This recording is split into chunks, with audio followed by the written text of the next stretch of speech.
Hello, কে? ও ভাইজান, ভাবিজানকে ওনার বাপের বাড়ি থেকে নিয়ে আসছেন, কিন্তু কিন্তু ওনার সন্তান হবে পথে যদি ব্যথা ওঠে। কিন্তু জি ভাইজান, ঠিক আছে। কে ফোন করেছে চাচাজান? তোমার বাবা ফোন করেছিল। ও আচ্ছা আচ্ছা চাচাজান, বাবা আমাদের 3 বোনের কাছে কেন আসে না, কেন কথা বলে না, কেন আমাদের মুখ দেখে না বলুন চাচাজান, বলুন বলুন না চাচাজান। ওসব কথা তোমরা শুনতে চেও না, তোমরা পড়তে যাও। আয়া, ওদেরকে নিয়ে যাও। যাও মা। এসো তোমরা।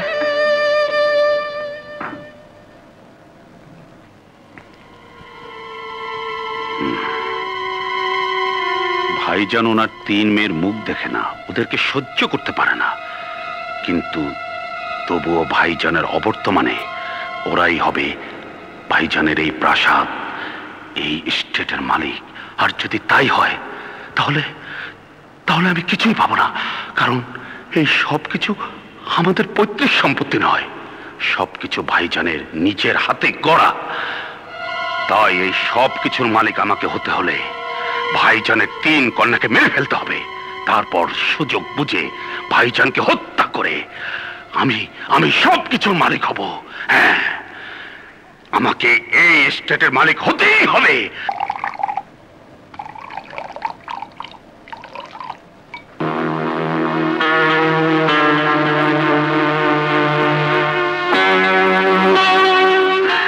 চিনি আনতে ভুলে গেছি।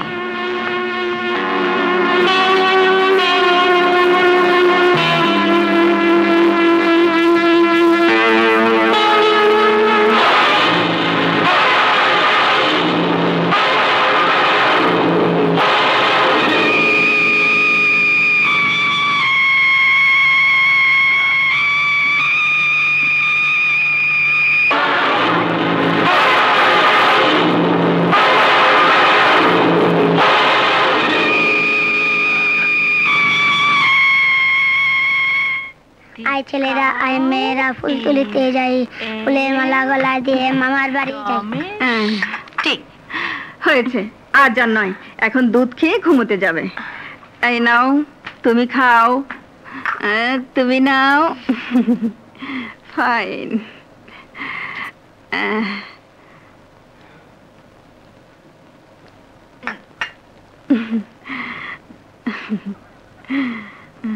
আমার এমন লাগছে কেন?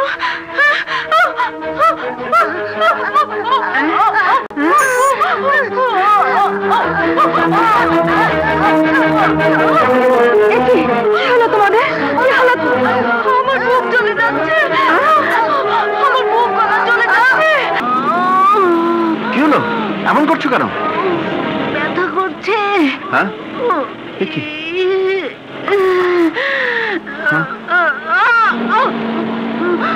এই ড্রাইভার, জলদি গাড়ি চালাও।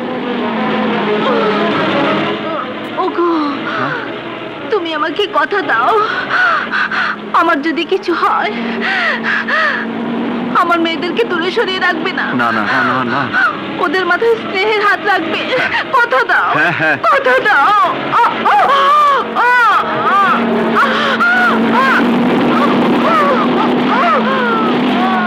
কি ড্রাইভার, কি হয়েছে? গাড়ি থামালে কেন?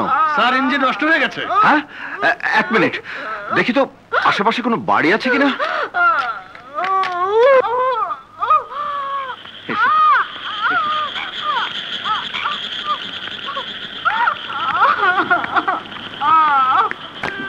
বাড়িতে কেউ আছো? কেউ আছো বাড়িতে? একটু বাইরে এসো তো। কে? মালিক স্যার, আপনি? হ্যাঁ, তোমার বাড়িতে কে আছে? আমার বিধবা বোন। তাহলে ওকে ডাকো, আমার স্ত্রীর প্রসব বেদনা উঠেছে। ডাকছি আমি ডাকছি। হ্যাঁ, জলদি করো। শান্তি, শান্তি, শান্তি। জি ভাইজান। তাড়াতাড়ি একটু বাইরে আয়। আসছি ভাইজান।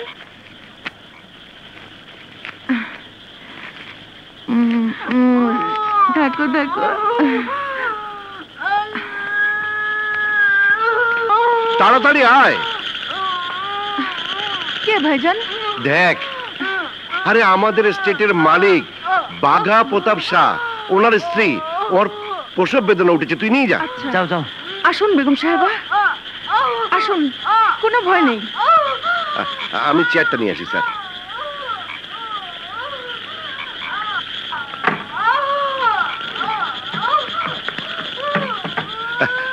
বসুন স্যার, বসুন।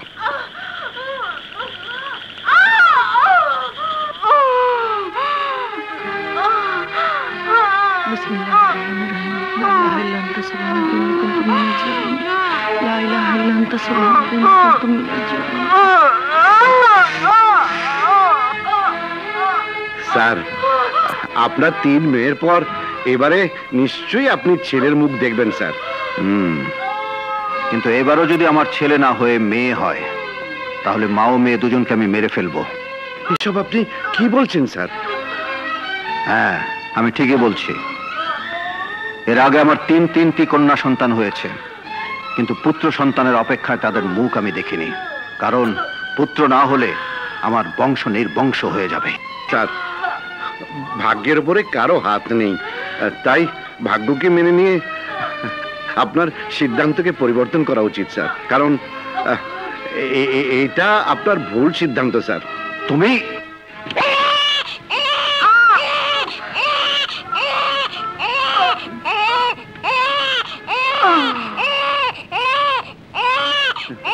স্যার, একটু ভিতরে এসো। আমি একটু ভেতর থেকে আসছি স্যার। হ্যাঁ হ্যাঁ। কি হয়েছে রে? চুপ। ভাইজান, ওনার মেয়ে হয়েছে, কিন্তু বেগম সাহেবা মারা গেছে। হ্যাঁ, মরে গেছে? তাহলে তো এখন স্যার মেয়েটাকেও মেরে এসব ফেলবে। কি বলছো ভাইজান? শোন শোন, আবার আমার মা মরা ছেলেটাকেও ওখানে রেখে স্যারের মেয়েটাকে তুই এখানে নিয়ে আয়। কিন্তু কেন? চুপ, যা বলছি তাই কর, পরে আমি তোকে সব বুঝিয়ে বলবো। যা যা।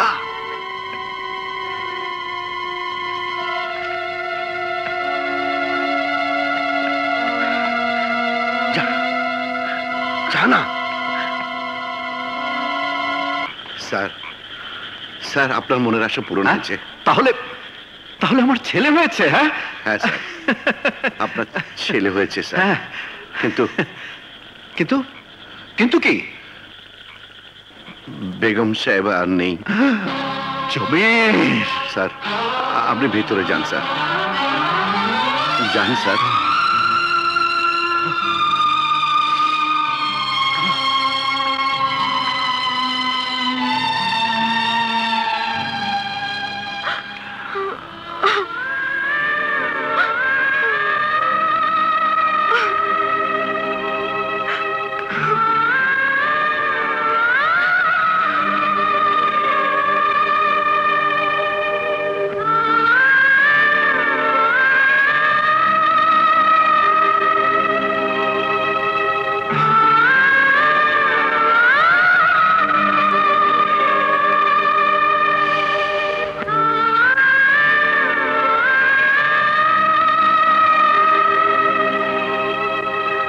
স্বপ্না, শেষ পর্যন্ত বাঘা প্রতাপ শাহের বংশের প্রদীপ জ্বালিয়ে তুমি নিজের জীবন প্রদীপ নিভিয়ে চলে গেলে। এই কষ্ট সইতে আমার কষ্ট হবে, তাই আজ তোমার লাশ ছুঁয়ে আমি কসম খাচ্ছি,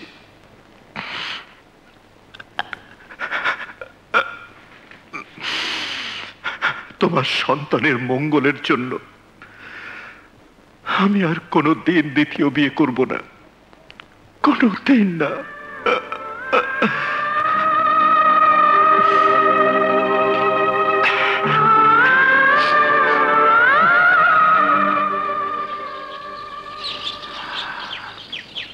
জমির, তোমার সাহায্যের কথা আমার মনে থাকবে।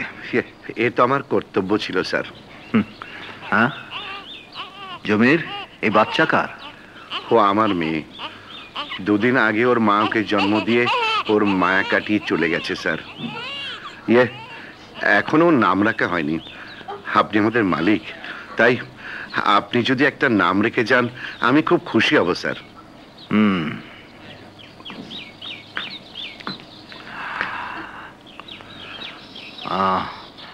এক কাজ করো, ওর নাম মায়া রেখে দাও। জি স্যার, তাই রাখবো। স্যার, আপনার গাড়ি তো নষ্ট, এখান থেকে যাবারও তো কোনো ব্যবস্থা নেই, তাই যদি কিছু মনে না করেন, ইয়ে মানে আমার টমটমে করে আপনাকে পৌঁছে দিতে পারি। ও, তুমি তাহলে কোচোয়ান? জি স্যার। বেশ, চলুন স্যার, চলুন।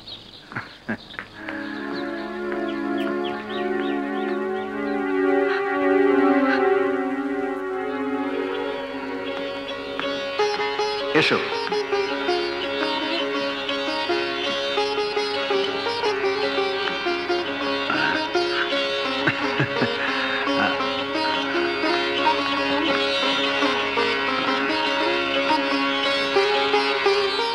তুমি এখানেই দাঁড়াও।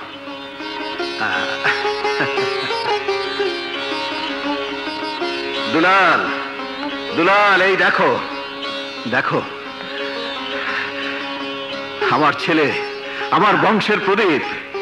ভাইজান, এই ভাবি সাহেবা কোথায়? ওর জন্মের সময় ওর মা মারা গেছে। আয়া, আয়া। স্যার, এই নাও আমার ছেলে। আর শোনো, আমি বলেছিলাম আমার পুত্র সন্তান না হওয়া পর্যন্ত আমি আমার 3 মেয়ের মুখ দেখব না। আমার বংশের প্রদীপ পুত্র সন্তান আমি পেয়ে গেছি, আমি আজই আমার মেয়েদের মুখ দেখব। কিন্তু স্যার। যা বলেছি তাই করো। যা।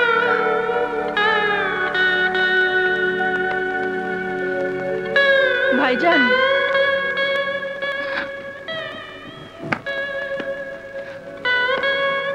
এই প্রাসাদে আপনার মেয়ের অধিকার অথবা বধূর অধিকার পেতে পারে। জমির!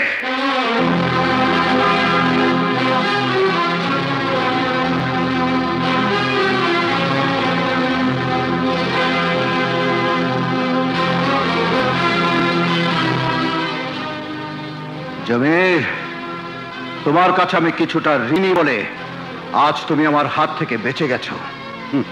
বেঁচেই যখন গেছি তখন একটা কথা শুনে রাখুন, আপনার ছেলের জন্য ভাগ্য যেমন আপনাকে আমার বাড়িতে নিয়ে গেছিল, ঠিক তেমনি সেই ছেলের জন্য ওপরওয়ালা যেন আবার আপনাকে আমার বাড়িতে নিয়ে যায়। আমি মৃত্যুর আগ পর্যন্ত আমার দুয়ারে আপনার প্রতীক্ষায় থাকবো। হ্যাঁ, সালাম।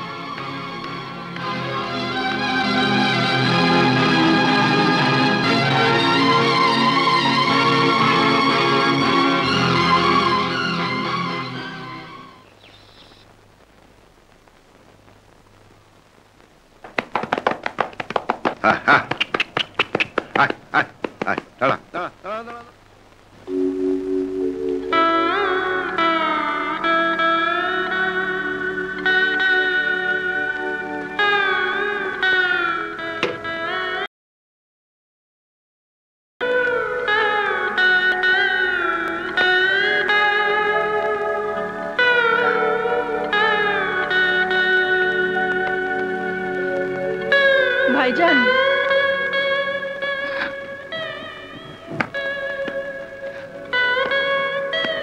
শেষ পর্যন্ত বুকে পাথর বেঁধে তোমার সন্তানকে রেখে এসেছো। হ্যাঁ, বুকে পাথর বেঁধে ওকে রেখে এসেছি, আর ওই পাথর চিরদিন বুকের মাঝেই রেখে দেবো। কোনোদিন ওকে দেখতে যাব না।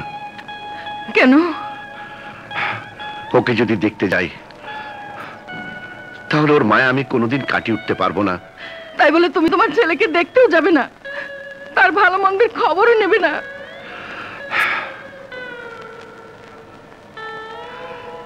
যাকে আল্লাহর নামে সঁপে দিয়েছি তাকে আল্লাহই দেখাশোনা করবে।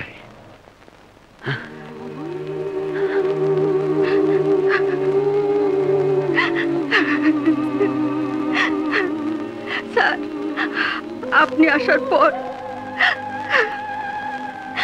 এদের মৃত্যুর কথাই আমি বলতে চেয়েছিলাম, কিন্তু আপনি পুত্র সন্তানের খুশিতে আমার কথা আপনি শুনতে চাননি স্যার।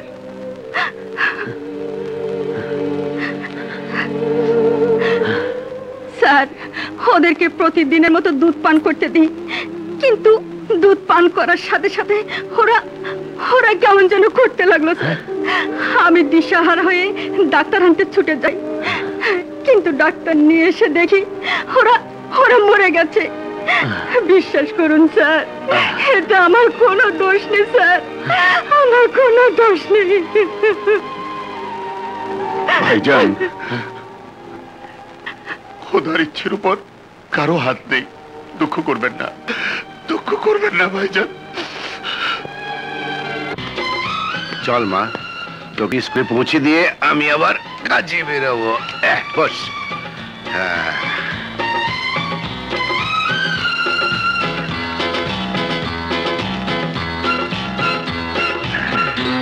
চল চল চল। আয় আয় আয় আয়।